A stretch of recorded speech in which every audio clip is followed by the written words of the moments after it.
Good morning to all of you. आप सभी को नए अकादमिक सत्र की हार्दिक शुभकामनाएं।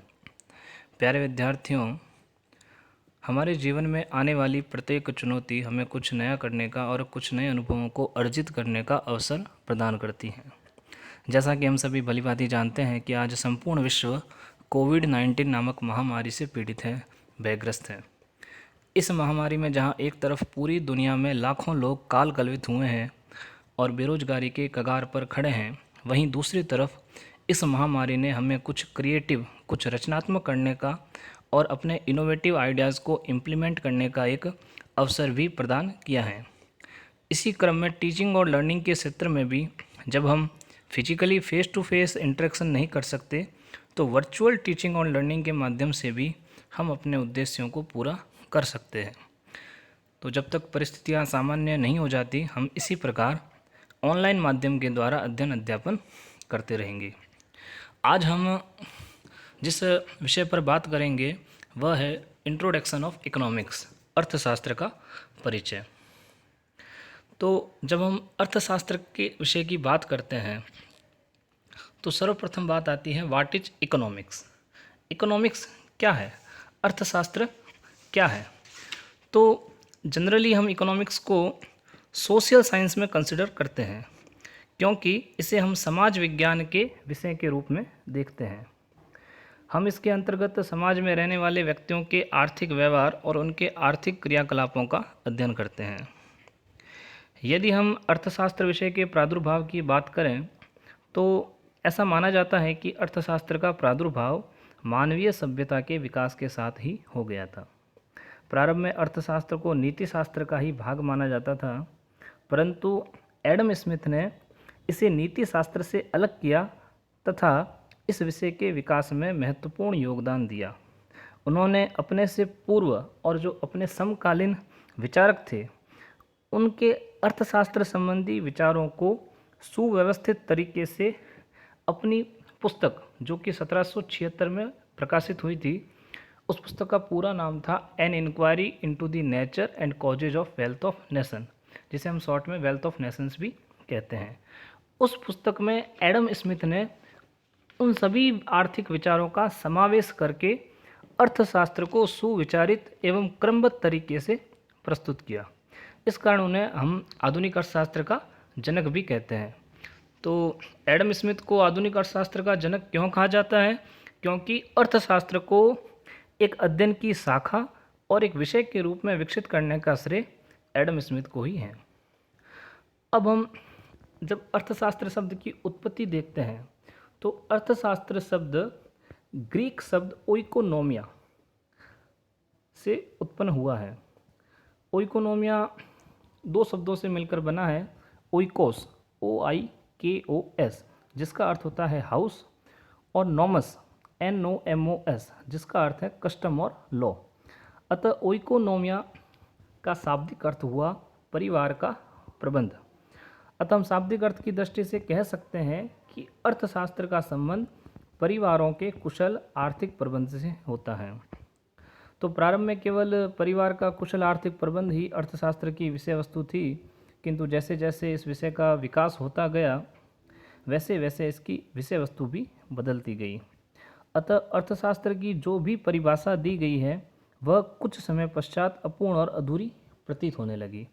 और ऐसा होना स्वाभाविक भी था, क्योंकि इकोनॉमिक्स बहुत ही डायनेमिक सब्जेक्ट है, बहुत ही गतिशील विषय है। इसमें दिन प्रतिदिन परिवर्तन होते रहते हैं और नए नए आर्थिक विचारों और सिद्धांतों का समावेश होता रहता है। इस दृष्टि से जब हम अर्थशास्त्र की परिभाषाओं की बात करते हैं और हम अर्थशास्त्र की प्रमुख परिभाषाओं को देखते हैं तो सर्वप्रथम 1776 में एडम स्मिथ द्वारा दी गई परिभाषा है, और यह परिभाषा धन पर अधिक केंद्रित है। एडम स्मिथ ने अपना जो संपूर्ण ध्यान केंद्रित किया था वो धन पर था। एडम स्मिथ कहते हैं कि अर्थशास्त्र राष्ट्रों के धन के स्वरूप और कारणों की खोज से संबंधित विषय है। अर्थात एडम स्मिथ के अनुसार अर्थशास्त्र धन का विज्ञान है। इस प्रकार एडम स्मिथ ने अपनी परिभाषा में धन को प्रमुख तथा मनुष्य को गौण स्थान प्रदान किया है और एक ऐसे आर्थिक मानव की कल्पना की है जो धन से प्रेरित होकर कार्य करता है। तो एडम स्मिथ ने अपनी परिभाषा को धन को साधन मीन्स के स्थान पर साध्य मान लिया और इसी कारण बाद के अर्थशास्त्रियों ने एडम स्मिथ के विचारों की आलोचना की और अर्थशास्त्र में एक नई विचारधारा कल्याणवादी विचारधारा का प्रतिपादन हुआ। कल्याणवादी दृष्टिकोण के जो प्रमुख अर्थशास्त्री थे वो प्रोफेसर अल्फ्रेड मार्शल थे। मार्शल ने 1890 में अपनी पुस्तक प्रिंसिपल्स ऑफ इकोनॉमिक्स अर्थशास्त्र के सिद्धांत में अर्थशास्त्र को परिभाषित करते हुए लिखा है कि अर्थशास्त्र मानव जीवन के साधारण व्यवसाय का अध्ययन है। यह व्यक्तिगत एवं सामाजिक क्रियाओं के उस भाग का परीक्षण करता है जिसका संबंध जीवन में कल्याण अथवा सुख के साधनों की प्राप्ति से है। इस प्रकार से प्रोफेसर मार्शल ने एडम स्मिथ द्वारा दी गई धन की परिभाषा के दोषों को दूर भी किया। उनका स्पष्ट रूप से मानना था कि धन तो केवल साधन मात्र है जिसके द्वारा मानव के कल्याण में वृद्धि की जा सकती है, अतः साध्य लक्ष्य तो मानव का भौतिक कल्याण ही है।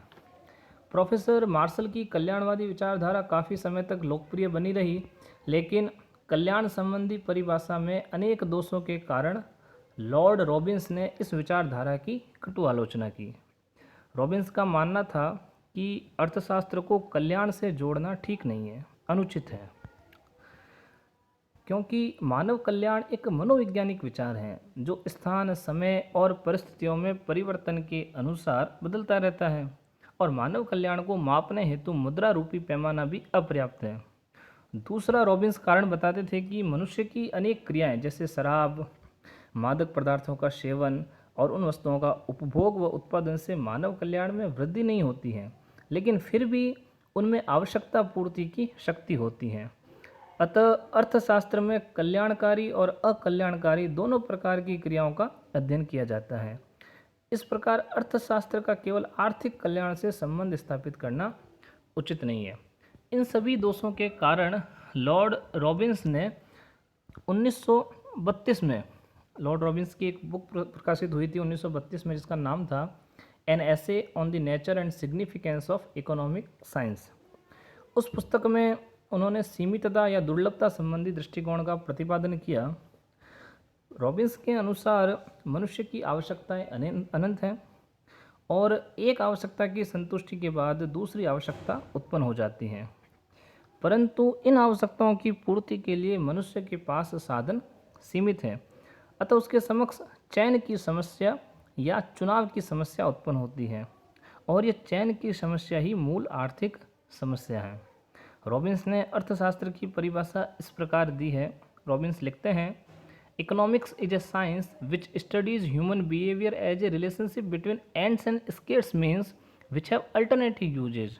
अर्थात अर्थशास्त्र वह विज्ञान है जो अनेक उद्देश्यों और वैकल्पिक उपयोगों वाले दुर्लभ साधनों के संबंध में मानव व्यवहार का अध्ययन करता है।